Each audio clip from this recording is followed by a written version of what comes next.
Calaroga Shark Media.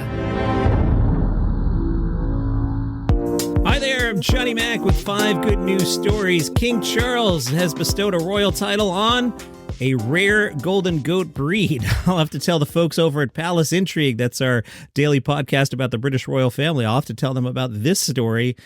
For now on, the goats will be known as the Royal Golden Guernsey Goat. The king picked out Tasman, an 8-year-old goat, chosen to represent the breed. Rebecca is the owner of Tasman and says hopefully this will raise awareness for the breed. The king pet the goat and offered the goat a compliment on the shade of its pale blonde goat.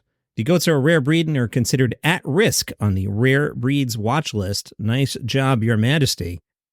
Meanwhile, good news if you're hoping to live on the moon. Radar data obtained by NASA's Lunar Reconnaissance Orbiter has confirmed the presence of an underground cave on the moon, accessible from the surface. The location is said to be the perfect spot to build a future lunar base. For a long time, scientists believed that there was a network of tunnels existing under the surface of the moon, but now they know there actually is at least one. The cave is said to be about 45 meters wide and 80 meters long, and I'm an American, so I have no idea how big that is. Let's see, a meter is kind of like a yard, so kind of like 240 yards, so like 600 feet, so like longer than a baseball field. Okay, I kind of get it. Don't blame me. We should have stuck with the metric system back in the 70s. Blame whoever was in charge back then. Anyway, I digress.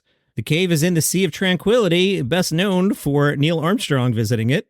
The cave could serve as a human habitat for future explorers. Very cool. John, do you have a world record for us this episode? Of course I do. An Irishman earned his second Guinness World Record. Everybody wants to have multiple records. This guy rode his unicycle the length of Ireland. That's 308 miles, and it took 5 days, 5 hours, and 23 minutes. Eamon told Guinness that the title for fastest crossing of Ireland by unicycle appealed to him because it seemed like a perfect mix of daunting and ridiculous. At least he gets it. He said he traveled about 12 hours each day.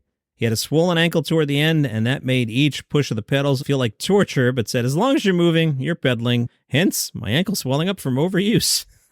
Meanwhile, over in England, they're celebrating the first pair of beaver kits. If anybody in trivia asks you what a young beaver is called, it is a kit. A pair of beaver kits, the first born in the country since they were reintroduced back to the country's north last year.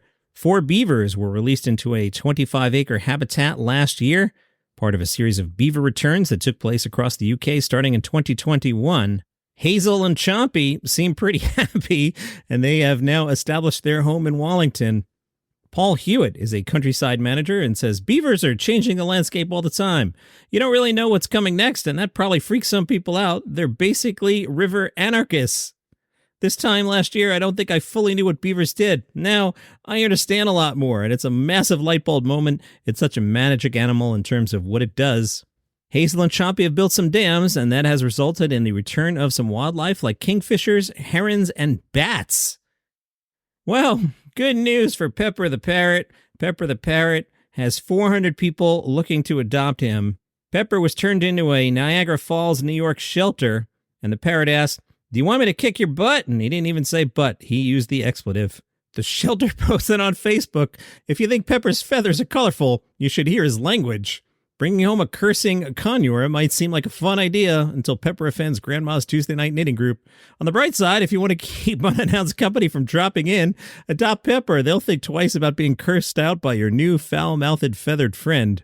The shelter said, we had adoption offers from all over the country, including a Texas saloon owner named Wild Bill and a former Navy sailor who said he had a vocabulary just like Pepper's. The shelter says it seems like everybody wanted a cursing parrot. White-fronted Amazon parrots live an average of 40 years, but with proper care can live into their 60s and 70s. Pepper is in his mid-20s. And those are your 5 good news stories for today. I like that last one a lot. You have an awesome day.